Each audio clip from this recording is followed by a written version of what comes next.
Olá, boa tarde. Mais um vídeo da série DVPLizando e hoje a gente vai começar a falar sobre a linguagem DVPL. E para isso a gente precisa conhecer a sintaxe da linguagem. Por isso eu criei uma página TDN sobre o assunto. E nessa página eu vou trazer aqui os principais fatores, os fatores iniciantes, as premissas da sintaxe da linguagem para a gente começar a desenvolver. Então aqui eu vou trazer um material inicial sobre operadores da linguagem. Aqui eu não estou trazendo todos os operadores, somente os principais. Tenho aqui o direcionamento para a página do Frame sobre operadores da linguagem, onde você vai ter um material mais completo.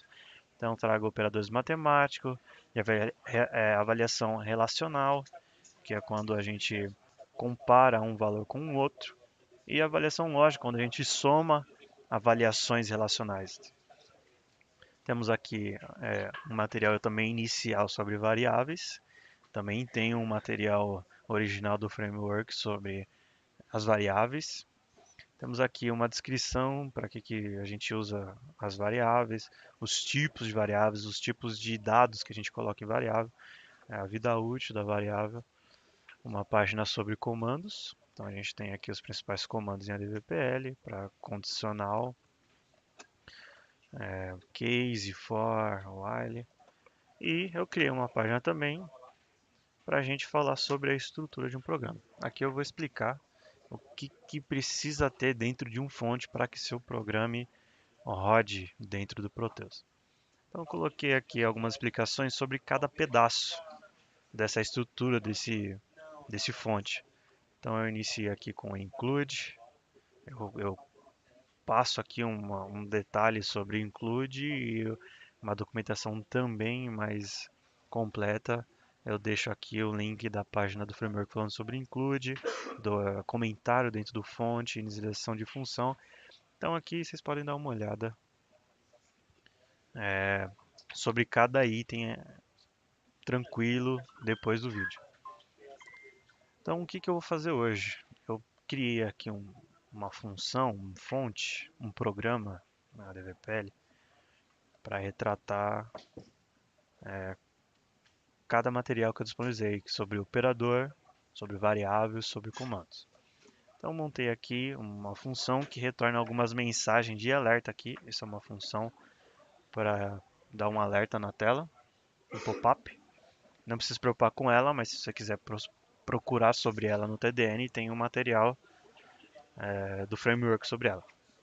Então o que a gente vai fazer? Um debug desse fonte aqui. Como que a gente cria esse fonte? Então a gente vai lá no nosso VS Code previamente já configurado, com as configurações do ADVPL, o aplicativo, né, o plugin aqui do VS Code para o ADVPL. A gente cria uma pasta em nossa máquina. Aqui eu criei a pasta DVPLizando na minha máquina. E aqui dentro é onde eu vou abrir essa pasta que eu criei para o meu projeto do ADVPLizando. Então tem aqui a DVPLizando. Selecionar pasta. Assim que o ambiente for preparado, eu crio um arquivo .prw. Pode ver que eu deixei o título aqui do arquivo que deve ser criado.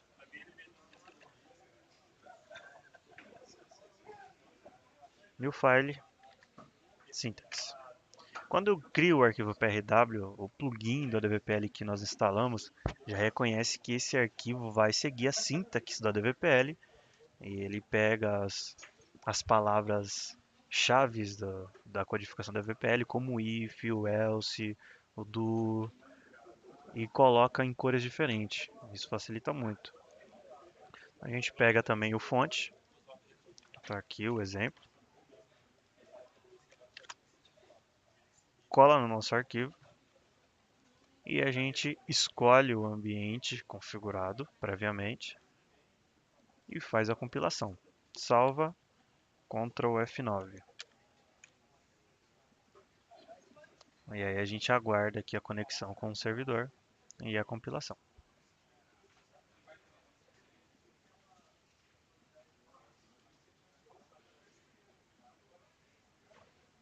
Compilação ok. a gente já pode fazer o nosso debug.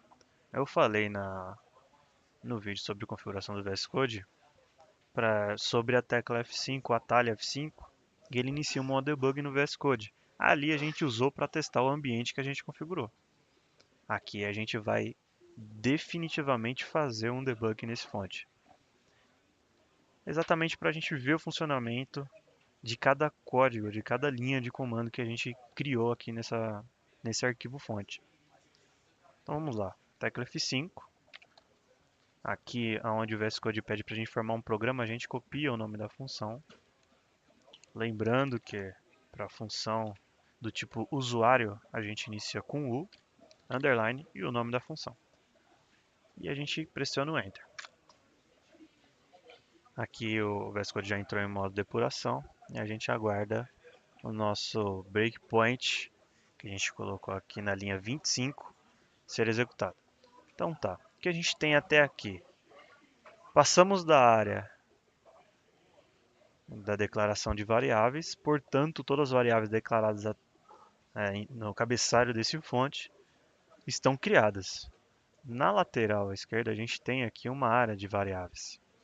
Então se a gente abrir todas aqui, a gente pode ver as nossas variáveis, até algumas variáveis públicas que a gente não declarou, mas que o próprio a instância do ambiente aqui já criou para a gente.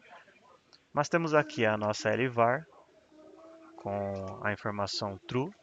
A gente tem aqui a nossa AVAR, o nosso array, com o conteúdo A na posição 1 e o conteúdo B na posição 2. Temos a nossa CVAR, temos a nossa NX, sem nenhum valor, pois a gente não atribuiu valor a ela. E o nosso NVAR, com o número 65. Aqui a gente começa a ver os comandos em ADVPL, e o primeiro deles é o if. O que vai acontecer dentro do if, né? Eu criei a página lá com a intenção de explicar o if mais detalhado, aqui eu só vou passar sobre o debug mesmo. Então a primeira comparação que o if irá fazer é se o nossa variável cvar é igual a operador. A gente já vê aqui que o nosso cvar não é operador, então ele pula essa condição. Para a gente pular, a gente pode usar a tecla de atalho F10. Ele, a próxima linha que ele entrar são os próximos condicionais desse if, então ele veio para o else if. E nesse else if ele faz mais uma comparação. Se o cvar for igual ao conteúdo, quando a gente posiciona o cursor aqui, a gente vê que realmente o cvar é igual ao conteúdo. Então o que vai acontecer? Entra abaixo da estrutura desse else if, executando o nosso MSG alert. F10. Aqui a gente tem a comprovação que o cvar é igual ao conteúdo deu um resultado de positivo. F10 para executar o alert. E a gente tem aqui na tela cvar é conteúdo, a mensagem de alerta que a gente deu. Quando a gente der OK, o programa vai prosseguir. Enquanto essa tela estiver aberta, o programa não anda. Pode ver que aqui ele não está pausado. Essa opção é para eu pausar. Ele não está pausado. Ele fica guardando a resposta do usuário sobre a tela. Então, quando eu der OK, ele continuará. Entramos aqui no case, por quê? A partir do momento que alguma das condições do if é confirmada, é verdadeira, ele entra nesse bloco de código da condição verdadeira e quando acabar esse bloco de código ele vai para a próxima linha depois do end if, ele não executa o else. Ou seja, se ele entrasse na primeira condição do if, ele executaria a primeira bloco de código e depois pularia para a próxima linha após o end if.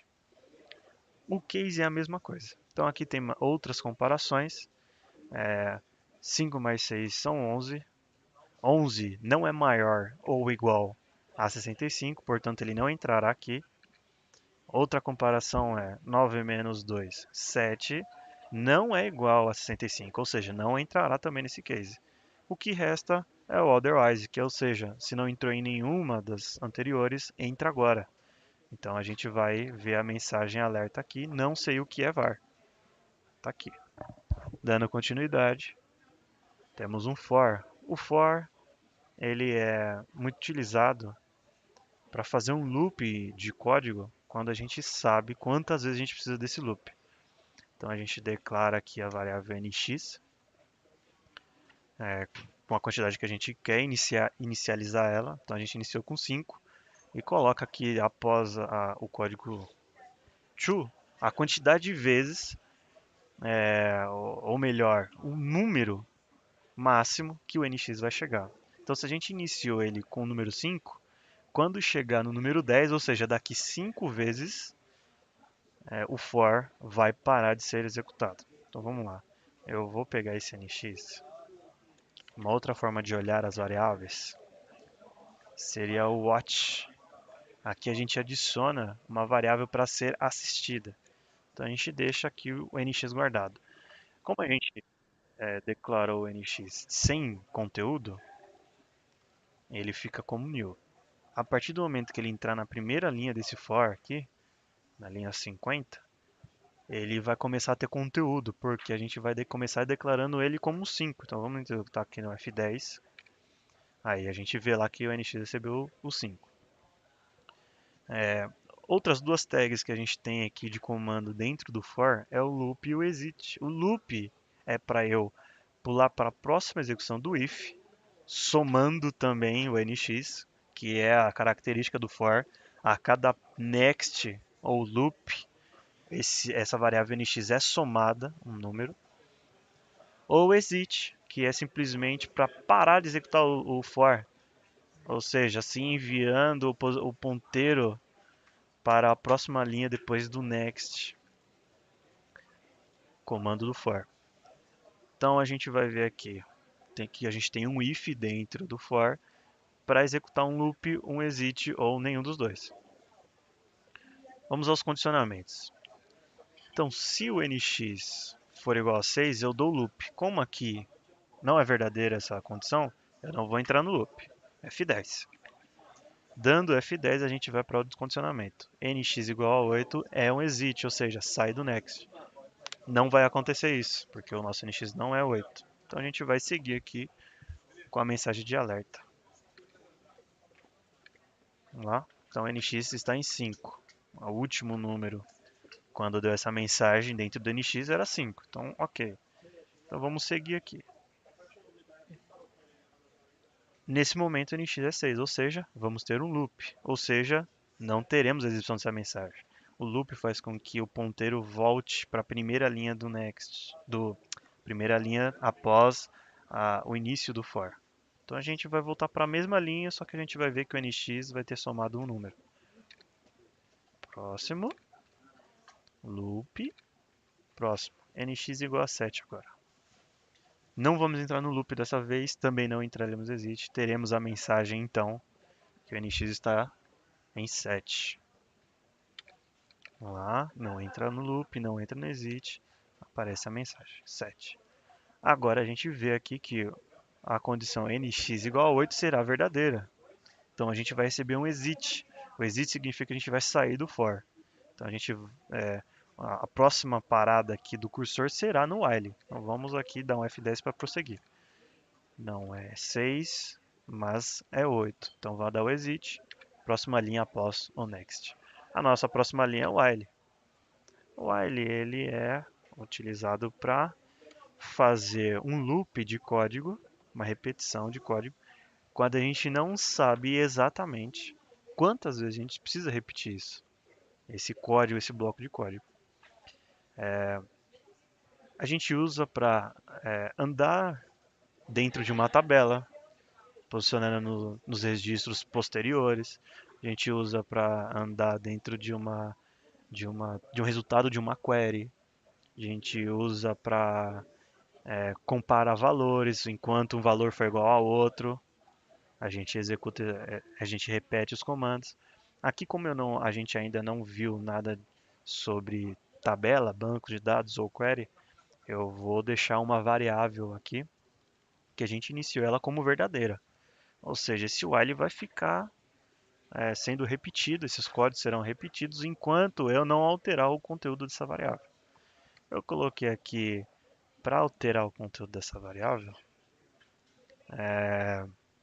nada. Ou seja, ele vai ficar eterno, a não ser que eu execute o comando exit, o comando que no for nós também temos. O funcionamento é o mesmo. Chegou no exit, ele sai da repetição. Então eu coloquei uma variável aqui para ir incrementando valores, como o for fazia. O nosso NVAR ele iniciava com 65, a gente declarou ele lá em cima como 65. E a gente vai incrementar ele, eu coloquei alguns números aqui maiores, 68 e 70. O 68 vai fazer o loop e o 70 vai fazer o exit.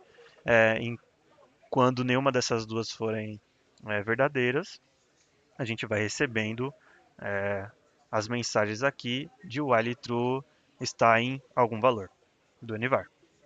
Então vamos seguir com F10 aqui. Dessa vez, como a gente já sabe o funcionamento, eu não vou ficar explicando todas as linhas. Então a gente recebe a primeira mensagem. É 67 o NVAR, então também não vai entrar novamente. Então temos a mensagem. Agora o NVAR é 68. Ele vai entrar no loop, ou seja, não vai apresentar mensagem.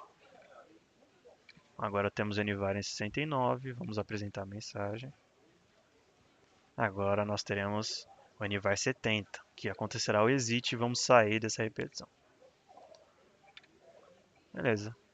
Quando o depurador chega no return, como a gente chamou essa mesma função, não tem outra função na pilha de chamada, então acabou o programa aqui. O VS Code sai do modo de debug.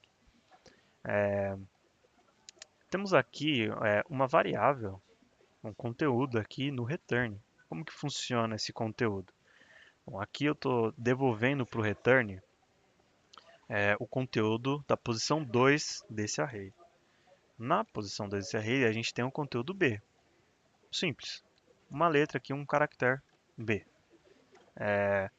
O return ele poderia ser um return simples, sem resposta para quem chama essa função. Aconteceria exatamente o que aconteceu aqui conosco, sem resposta nenhuma. Mas eu coloquei aqui já para exemplificar a chamada dessa nossa função aqui, nomeFun. Eu deixei aqui embaixo já uma user function chamada syntaxFoo. Nessa syntaxFoo eu simplesmente faço a chamada da função nomeFoo dentro de um alerta, ou seja, o programa vai ser executado essa função quando essa função trazer um retorno, que está aqui dentro da variável avar posição 2, eu vou dar um alerta com o conteúdo que tiver na posição 2 do avar, que é o nosso caractere B.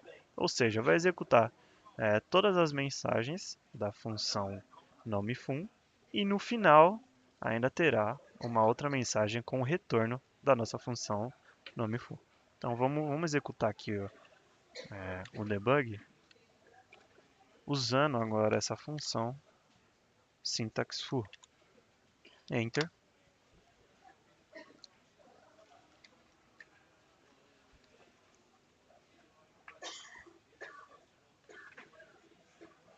Então a gente recebe aqui as mensagens da função nomeFun. Aqui estamos no for, estamos no while. Agora acabou o while. Olha aqui, essa mensagem veio da nossa função syntaxFoo e o conteúdo B veio do retorno que está contido uma variável na posição 2, que era o nosso caractere B. É assim, é para isso que serve o return e passar uma variável no return. Bom, pessoal, de início, esse primeiro vídeo era só a sintaxe que eu queria comentar. Se a janela do alert não subir de início, enquanto estiver debugando, dá uma olhada na sua barra de tarefas do Windows e vê se não apareceu uma abinha do Proteus. Tá certo? Que é só subir. Beleza, gente? Até a próxima.